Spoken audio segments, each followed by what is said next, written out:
नमस्कार। आज हम भारतीय सेना से जुड़े कुछ दस्तावेज़ों और लेखों पर बात कर रहे हैं। देखिए, सीमा पर हमारे जवानों की हिम्मत की तो हम सब दाद देते हैं, है ना?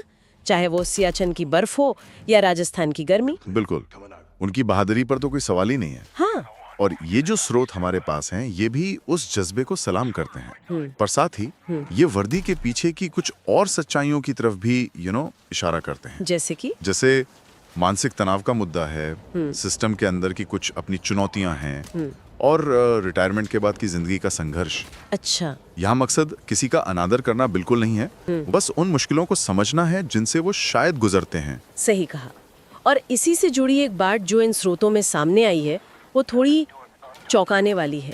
आंकड़े बताते हैं कि 2010 से 2023 के बीच 1100 से ज्यादा सैन्य कर्मियों ने आत्महत्या की।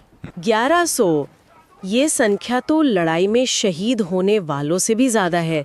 ये सोचने वाली बात है कि क्या सीमा पर दुश्मन से ज्यादा खतरनाक वो अनदेखा दुश्मन है जिससे जवान अंदर ही अंदर लड़ रहे हैं।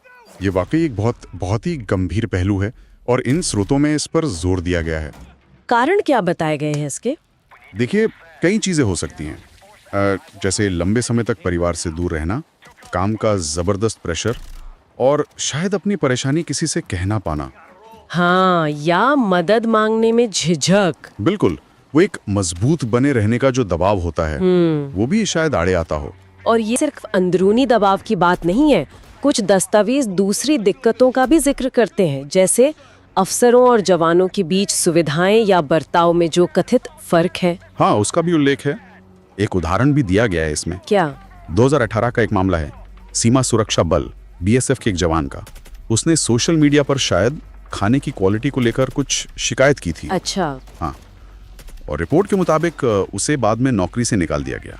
अब देखिए, इसके कानूनी पहलू जरूर होंगे, अपनी प्रक्रिया होगी। हाँ, वो तो है। पर यह घटना कहीं ना कहीं ये सवाल उठाती है कि क्या अपनी शिकायत सही जगह तक पहुंचाना या किसी बात पर आवाज उठाना जवानों के लिए इतना आसान है?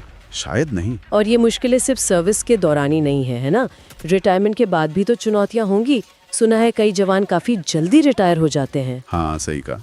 ज्यादातर जवान आप मान लीजिए 35 से 37 साल की उम्र में रिटायर हो जाते हैं। बस इतनी उम्र में? हाँ, और सोचिए, इस उम्र में रिटायर होने के बाद एक पूरी दूसरी जिंदगी शुरू करनी है।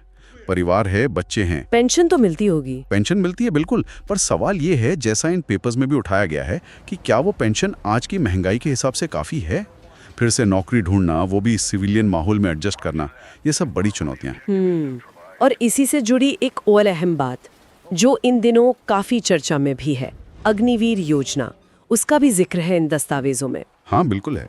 अग्निवीर योजना, जिसके तहत अब 4 साल के कॉन्ट्रैक्ट पर भर्ती हो रही है, इसको लेकर काफी मिलीजुली प्रतिक्रियाएं हैं। अच्छा, किस तरह की? देखिए, एक तरफ तो सरकार या समर्थक कह रहे हैं कि इससे सेना और युवा होगी, टेक सेवी बनेगी। वहीं दूसरी तरफ चिंताएं भी हैं, खासकर उन जवानों के भविष्य को लेकर जो 4 साल बाद बाहर आएंगे। क्या उन्हें स्थायी नौकरी मिलेगी? पेंशन का क्या होगा? हाँ, ये सवाल तो है। और कुछ आलोचक तो, जैसा कि ये स्रोत बताते हैं, इसे कॉन्ट्रैक्चुअल सैनिकरण तक कह रहे हैं। मतलब सेना में ठेकेदारी प्रथा जैसी शुरुआत।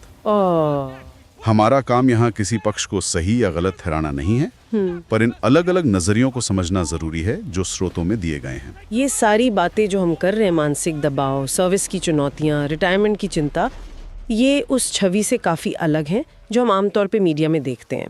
वहाँ तो ज्यादातर चमक दमक दिखती है ना, मिसाइलें, परेड। बिल्कुल। और ये स्रोत यही सवाल उठाते हैं कि क्या इस भव्यता के प्रदर्शन के बीच हम उस सैनिक के निजी संघर्ष को, उसके परिवार की मुश्किलों को या उसके मानसिक स्वास्थ्य जैसे जरूरी मुद्दों को कहीं अनदेखा तो नहीं कर रहे?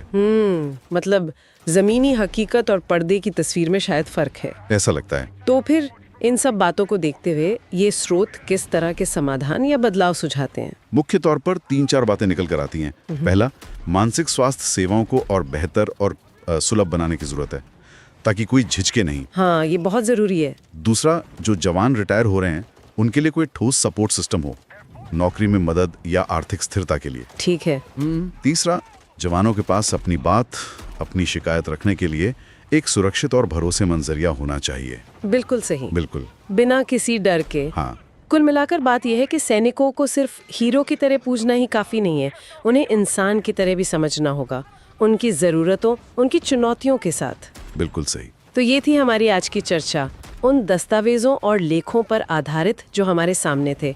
और जैसा हमने कहा, ये बातचीत सेना की आलोचना के लिए नहीं, बल्कि उन सैनिकों के प्रति एक गहरी सहानुभूति और सम्मान जताने की कोशिश है जो देश सेवा में लगे हैं और कई अनदेखी लड़ाइयाँ भी लड़ रहे हैं। हाँ, और अंत में शायद हम सब एक सवाल पर सोच सकते हैं जो इन स्रोतों को पढ़कर जहन में आता है। क्या सैनिकों के प्रति हमारा सम्मान सिर्फ राष्ट्रीय पर्वों पर झंडा फहराने या नारे लगाने तक ही सीमित है, या हम एक समाज के तौर पर उनकी असल जिंदगी की चुनौतियों को समझने और उनके समाधान में अपनी भूमिका निभाने के लिए भी तैयार